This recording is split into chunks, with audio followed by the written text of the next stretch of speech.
Welcomes to செல்விஸ் kitchen. நான் உங்கள் செல்வி நெல்லையிலிருந்து இன்றைக்கி பீஃப் கிரேவி தான் பண்ணியிருக்கிறேன்.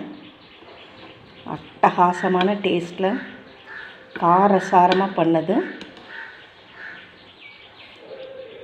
பீஃப் மாதிரியே இருக்காதுங்க, மட்டன் டேஸ்ட்டை விட ரொம்ப நல்லாயிருக்கும். ரொம்ப இன்க்ரீடியன்ட்ஸும் தேவையில்லை. எங்கள் வீட்டில் எங்கள் பசங்க அடிக்கடி இது பண்ணித்தர சொல்லி கேட்பாங்க. ரொம்ப டேஸ்ட்டாக இருக்கும். வாங்க வீடியோக்குள்ளே போகலாம், எப்படி பண்ணலான்னு பார்க்கலாம். இந்த கிரேவி பண்ணுறதுக்கு ஃபஸ்ட்டு மசாலா அரைக்கிறதுக்கு தேவையான பொருட்கள்லாம் எடுத்துடலாம்.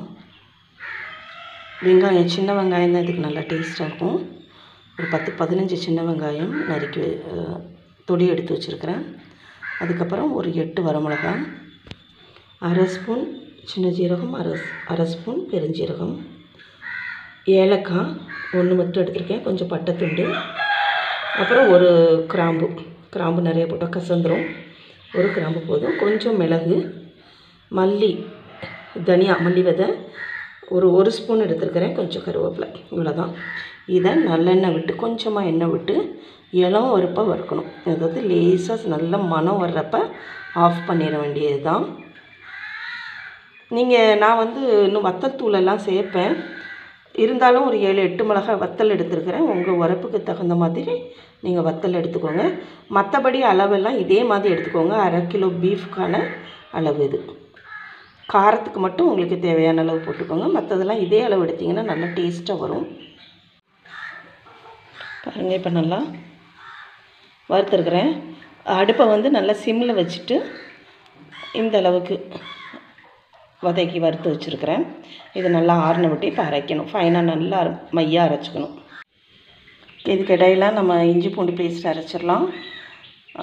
இஞ்சி பூண்டு 2 வெங்காயம், அப்புறம் 3 பச்சை மிளகாய் போட்டுருக்கிறேன்.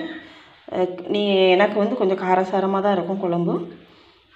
அந்த கிரேவி நல்லா உரப்பாக இருக்கும். உங்களுக்கு உரப்பு எந்த அளவுக்கு வேணுமோ அந்த அளவுக்கு மிளகாய் வச்சுக்கோங்க. ஆனால் மிளகாவும் வெங்காயம் வைக்கிறப்ப நம்ம இஞ்சி பூண்டு பேஸ்ட் போட்டு வதக்குவோம்ல கறியில், அப்போ நல்ல ஒரு மணம் வரும். அதனால் வெங்காயமும் மிளகாவும் வச்சுக்கோங்க. உங்கள் உரப்புக்கு தகுந்தாப்பில் வச்சுக்கோங்க. மசாலா அரைச்சி எடுத்தாச்சு. இப்போ நான் ஒரு குக்கரில் கொஞ்சம் நல்லெண்ணெய் விட்டுருக்கேன், கொஞ்சமாக தான் விட்டுருக்குறேன். ஒரு ஏலக்காய், 2 கிராம்பு, பட்டை, இது நல்லா பொரிஞ்சிட்டு, இதுக்கப்புறம் இந்த குழம்புக்கு ரொம்ப முக்கியங்க. இது போட்டிங்கன்னா அவ்வளோ ஒரு மணமாக இருக்கும். என்னெல்லாம் அப்படின்னா பெருஞ்சீரகம், சின்ன சீரகம், கருவேப்பிலை, வத்தல் கிள்ளி வச்சுருக்கேன் ஒரு 4-5. உரப்பு உங்கள் காரத்துக்கு தகுந்த மாதிரி போட்டுக்கோங்க. ஓகே, நல்லா கொஞ்சம் பொரியட்டும். கரிகிராமல் பார்த்துக்கணும்.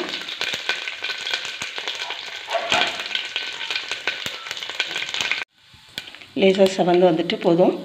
இப்போ என்ன செய்யணும் அப்படின்னா, நான் பக்கத்தில் பல்லாரி 2, சின்ன வெங்காயம் ஒரு 20-25 வரைக்கும் 2ஆக கீறி வச்சுருக்கிறேன்.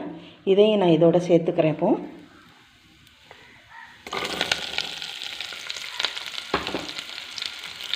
கொஞ்சம் செவந்து வதங்கி வரணும் வெங்காயம். இப்போ வெங்காயம் நல்லா வதங்கிட்டு 1/2 கிலோ பீஃப் நான் இதோட சேர்த்துக்கிறேன்.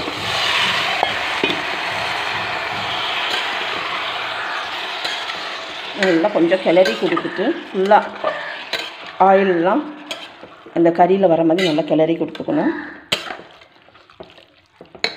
கிளறி கொடுத்துட்டு குக்கரோட மூடியை வச்சு நல்லா மூடிடணும்.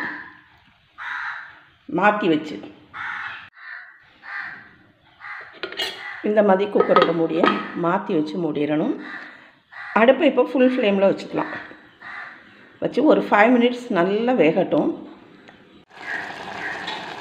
5 நிமிஷம் கழித்து நான் அந்த மூடியை எடுத்தேன். பார்த்திங்கன்னா நல்லா தண்ணி விட்டு தளன்னு வந்திருக்கு. ஓரளவுக்கு வெந்திருக்குது. இப்போ நான் என்ன செய்கிறேன் அப்படின்னா, இந்த அளவுக்கு மஞ்சள் போட்டு நல்லா கிளறி கொடுத்து மறுபடி மூடி வச்சு ஒரு 3-4 மினிட்ஸ் நல்லா வேக விடணும். தண்ணிலாம் எதுவுமே ஊற்ற வேண்டாம். மூடி வச்சு வேக வச்சாலே நல்லா தண்ணி விட்டு வரும்.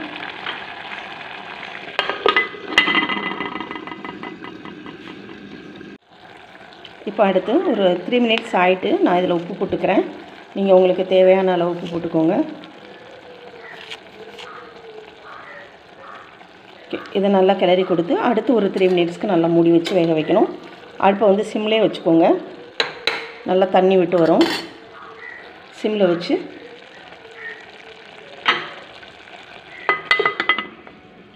வேக விடுங்க. உப்பு போட்டு நல்லா வெந்திருக்குது. நம்ம தண்ணியே விடலை, ஆனால் பாருங்கள் எவ்வளோ தண்ணி இருக்குன்ட்டு, நிறைய தண்ணி விட்டுருக்கு. ஓகே, இந்த டைமில் நம்ம இஞ்சி பூண்டு பேஸ்ட்டு போட்டுடலாம். போட்டு பச்சை வாடை போகிற வரைக்கும் நல்லா வதக்கி கொடுக்கணும். இப்போ பார்த்திங்கன்னா அடுப்பு சிம்மில் தான் இருக்குது.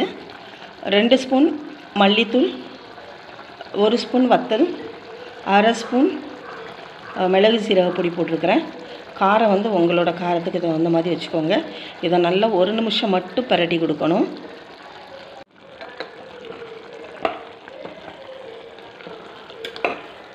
ஸ்டவ்வை வந்து சிம்லேயே வச்சுக்கோங்க. கொஞ்சம் இதோட பச்சை ஸ்மெல்லாம் போகிற வரைக்கும், அதாவது மசாலாவில் உள்ள பச்சை ஸ்மெல் போகிற வரைக்கும் மட்டும் வதக்கி கொடுத்தா போதும். ஓகே, இந்த டைமில் நான் ஒரே ஒரு சின்ன தக்காளி நறுக்கி போட்டிருக்கேன். தக்காளி போடாமலேயும் வைக்கலாம், ஆனால் நான் ஒன்று போட்டிருக்கேன். அதுக்கப்புறம் பார்த்திங்கன்னா மசாலா நம்ம அரைச்சி வச்சது அதை இதோட சேர்த்தாச்சு. 1/2 கிளாஸ் தண்ணி ரொம்ப விடாதீங்க. இது ஏற்கனவே நம்ம குக்கரில் ப்ரெஷரில் வேக வைக்கும்போது கொஞ்சம் தண்ணி விடும். ஒரு 1/2 கிளாஸ் அளவுக்கு மட்டும் தண்ணி விட்டுக்கோங்க. கொத்தமல்லி இலை போட்டுக்கிறேன். இப்போ கொத்தமல்லி இலையும் போட்டாச்சு. இது ஒரு தடவை கொஞ்சம் கலந்து கொடுத்துட்டு ஒரு 7 விசில் அளவுக்கு, 7 அல்லது 8 அளவுக்கு ப்ரெஷரில் வேக வைக்கணும் குக்கரில். நான் வேக வச்சு எடுத்துகிட்டு எப்படி இருக்குதுன்னு காமிக்கிறேன். இந்த டைமில் உப்பு எல்லாம் செக் பண்ணிக்கோங்க. உப்பு உரப்பு எல்லாமே செக் பண்ணிக்கோங்க. செக் பண்ணிவிட்டு குக்கரை மூடி வேக வச்சு எடுத்துக்கலாம். நம்மளோட ருசியான பீஃப் கிரேவி ரெடி ஆகிட்டு. இப்போ கொஞ்சம் மல்லித்தழை மட்டும் சேர்த்துக்கலாம். உங்களுக்கு இந்த வீடியோ பிடிச்சிருந்ததுன்னா லைக் பண்ணுங்கள், ஷேர் பண்ணுங்கள். மறக்காமல் நம்மளோட சேனலுக்கு சப்ஸ்கிரைப் பண்ணிக்கோங்க. தேங்க்யூ ஃபார் வாட்சிங்.